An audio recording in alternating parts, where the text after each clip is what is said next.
kind friends, it's Dandy John Henry here with another vlog. I went to visit my friend Anna, who I haven't seen in a very long time, and we went on the greatest adventure of the month of May.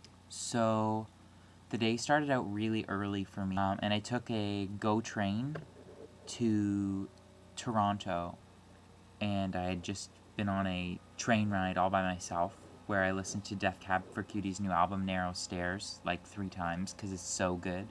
Anna had banana muffins. Anna had class. So John really didn't want to stay for class, so I went shopping. I went to Bloor Street, and it's like the best shopping street in Canada. I tried on a pair of Dior jeans, and they were too big. I bought some underwear at Winners. They were on sale. I bought something else too, but I'm kind of embarrassed, so I won't tell you what I bought. So I went back to Anna's campus, and I read out on the grass. It was really nice. I was reading George Orwell's 1984. I had my headphones in, still listening to Death Cab for Cutie's Narrow Stairs, because it's so killer. I had on my black beret, which I was wearing a little bit earlier in the video, and I just laid out in the sun. I basked in the sun for a good hour. It was really nice. I haven't done something like that in a while. It just felt really good. So I was in the sun. It smelled really good too. I don't know, there was flowers or something. It was I could have went to the library because it was just around, but it was really nice out in the sun. So then Anna came and we walked to Baldwin Village. So we went to this little record store, and I found a record that I wanted, Belle and Sebastian's Push Barman to Open Old Wounds. But it was $35, so I was like, nah. So then Anna and I left Baldwin Street, and we made a run for Queen Street, because we wanted to go to a record store called Rotate This, because John wanted to look for more records. So, on our way to Queen Street, wouldn't this be funny, we saw Kim Cattrall. The Sex and the City Kim Cattrall, the blonde one, and speaking of her hair, it's the best part of her. It's pretty phenomenal live, I'm gonna say, and I think Anna would agree that Kim Cattrall has amazing hair. And, but yeah, that was really bizarre, so we just kept walking down Queen Street, laughing about how, hilarious it was that we just saw Kim Cattrall, and, how cool that was, just, on a whim. So we walked a lot down Queen Street, and it smelled really like feces at some parts, and I bought some records, 2 REM records, really good ones, and I also bought some magazines. The men's fashion magazines cost me $30. So we kept walking back down Queen Street, because on our way there we saw that there was an American Apparel and an Urban Outfitters, and we were both really hungry at this time, but we still wanted to go to American Apparel and Urban Outfitters, and there were a couple more record stores too. It was now almost 6 o'clock, because we had done so much walking and so much record looking, and we saw Kim Cattrall, and so we were walking, and we went into this little shoe store, and there was nothing good, so we walked out. And then we saw the girl from Degrassi, the one who's going to be on the new Beverly Hills 90210 show. I don't know what her name is. I'm going to check. Okay, so I checked. Her name is Shenae Grimes, and we just saw her walking out of a second cup.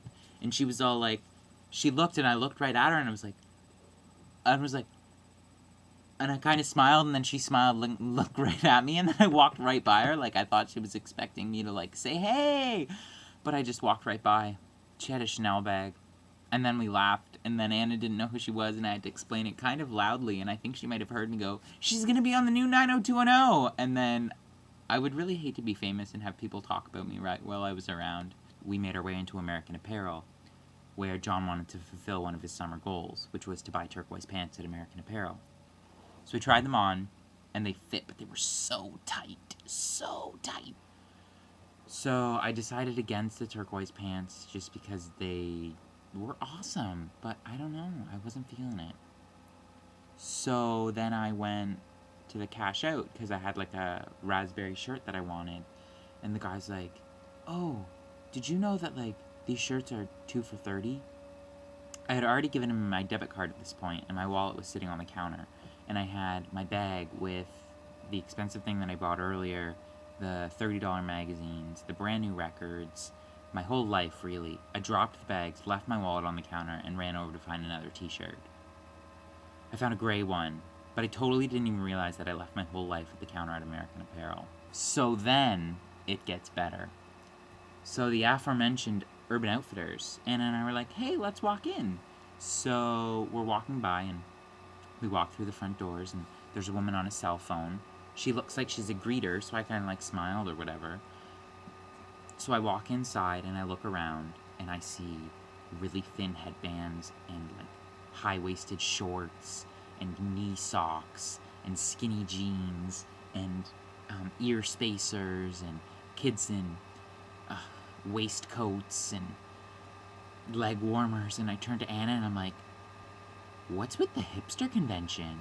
I'm like, I know Urban Outfitters has a lot of hipsters all the time, but this is like out of this world. There was a guy with like a total misshaped haircut with like the perfect straight across bangs, and it came black, and it was just so cool. So I'm like, whatever, maybe it's just, this is like the coolest spot in all of Toronto. And evidently it was, because I walked up the stairs, and I saw a girl from behind, and she looked kind of familiar. And she turned around, and she was like, hello? And I'm like, hi. She's like, you go to Mac, don't you? I'm like, I sure do. I'm like, yeah, I recognize you from there. She's like, yeah, I think you're in a couple of my art history classes. I'm like, oh yeah, probably. And she's like, I'm Julie. I'm like, I'm John. I don't actually think I told her what my name was, which is why I feel really sketched out about the whole situation. But I'm like, oh, hi, Julie. And she's like, yeah. She's like, I was like, so what's with all the people here? And she's all, oh, it's like a private party. I'm like, she's like, oh yeah, it's for like our opening. I'm like, oh, what, you open today? She's like, no, we open tomorrow. And I was like, oh. She's like, here's an invitation for, it's a private party, family and friends only. And, here's the invitation. Urban Outfitters, Queen Street, opening invite only party. So I was all, oh, okay, here, thanks for the invite. While I'm at the party, Anna was like, John, we have to leave really fast. And I was like, okay. So then we left because Anna had, some nemesis or something.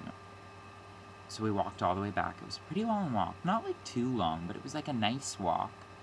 Our feet were killing us. So we got to the little restaurant called Vegetarian Haven, and we like ate on the patio, and I had pad thai, and she had some kind of wrap. And I was going to buy the Belle and Sebastian record for $34, but the record store was closed, so I couldn't. So we had vegan carrot cake for dessert, and it was so good. And then Anna walked me to the train station, and I had to run, actually.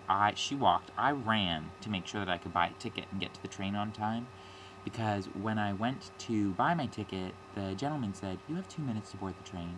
So I ran as fast as I could to get onto this mother bloody train, got there just in time, sat down, and read one of my $30 magazines for the whole ride home while I listened to Death Cab for Cutie. And then, at the end of the day, my dad came and picked me up from the train station, and I went home and slept. Toronto, amazing. Kim Cattrall, the girl from 90210, private party at Urban Outfitters? What the hell? When did my life become this cool?